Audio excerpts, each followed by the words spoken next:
राधे राधे। जय श्री हरि।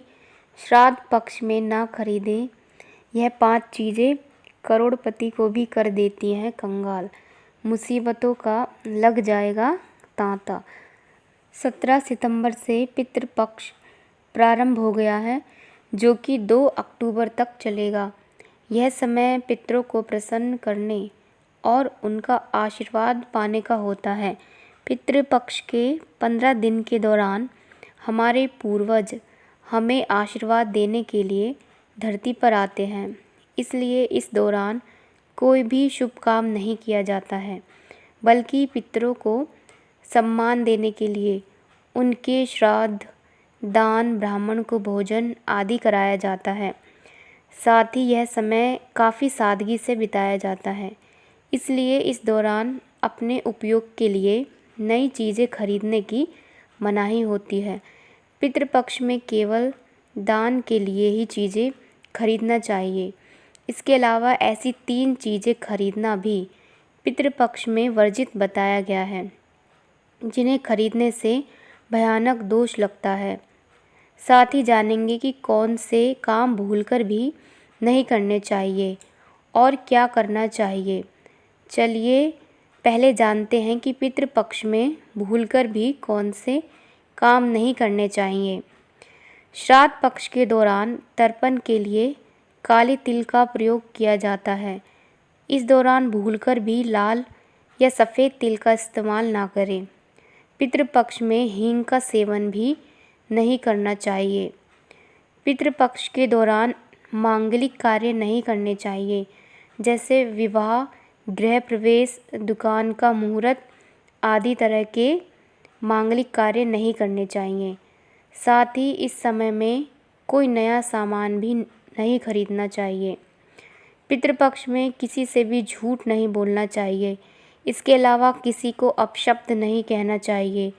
सट्टा खेलना, किसी के साथ छल कपट करना, इस तरह के कार्य नहीं करने चाहिए। ऐसा करने से पितृ नाराज़ हो जाते हैं। साथ ही श्राद्ध पक्ष में ब्रह्मचर्य का पालन करना चाहिए। पितृपक्ष में आपके दरवाजे पर यदि कोई भी जानवर, साधु आदि आता है तो उनका अपमान ना करें। इन लोगों का अपमान करने से आपके पितर आपसे नाराज़ हो सकते हैं। साथ ही घर की चौखट पर यदि कोई गाय, कुत्ता, भिखारी आता है तो उनका अपमान भी ना करें। श्राद्ध करने वाले को बाल, नाखून और दाढ़ी नहीं कटवाना चाहिए। चलिए अब जानते हैं कि पितृपक्ष में क्या करना चाहिए। पितृपक्ष के दिनों में पितृ के लिए जो भी भोजन रखें, वह भोजन बाद में गाय, कौवा, कुत्ता आदि को खिला दें। हिंदू धर्म में मान्यता है कि इनके माध्यम से यह भोजन पितरों तक पहुंच जाता है। पितृपक्ष के दौरान रोज़ाना स्नान के तुरंत बाद जल से ही पितरों का तर्पण करें। इससे उनकी आत्मा जल्द तृप्त होती है और आशीर्वाद देती है। इसके अलावा यदि आप अपने पितरों का तर्पण करते हैं तो ब्रह्मचर्य के नियमों का पालन करें। पितरों के आशीर्वाद और संतुष्टि के लिए चांदी का दान बहुत प्रभावकारी माना गया है। अन्नदान में केवल गेहूं चावल का दान करना चाहिए। इनके अभाव में कोई दूसरा अनाज भी दान किया जा सकता है। यह दान संकल्प सहित करने पर मनोवांछित फल देता है। पितृपक्ष में केवल नया घर, नई साड़ी, जमीन, कपड़े, गहने, सजावटी सामान आदि की खरीदारी ही वर्जित नहीं है, बल्कि 3 ऐसी चीज़ों को खरीदने की भी मनाही की गई है जिनका रोज़ाना उपयोग होता है। लेकिन श्राद्ध में इन चीज़ों को खरीदना पितृदोष का कारण बनता है।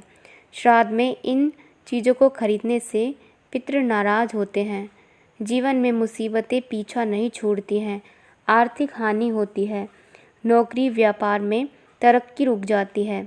रिश्तों और सेहत पर बुरा असर पड़ता है। वह कौन सी 3 चीज़ें हैं? सरसों का तेल।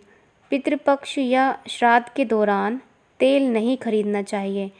बेहतर है कि पितृ पक्ष पर्व शुरू होने से पहले ही सरसों का तेल खरीद कर रख लें, वरना शनि का प्रकोप पीछा नहीं छोड़ेगा।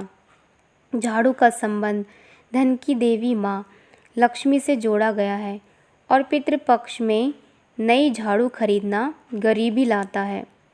नमक श्राद्ध के दौरान नमक खरीदना भी वर्जित है। बेहतर है कि श्राद्ध के भोजन या दान के लिए नमक दान करना है तो पहले ही खरीद लें। यदि आपको हमारी जानकारी अच्छी लगी हो तो कमेंट में राधे राधे लिखना ना भूलें। इसी प्रकार की अन्य भागवतिक कथाओं के लिए हमारे चैनल के साथ जुड़े रहिए। राधे राधे। जय श्री हरि।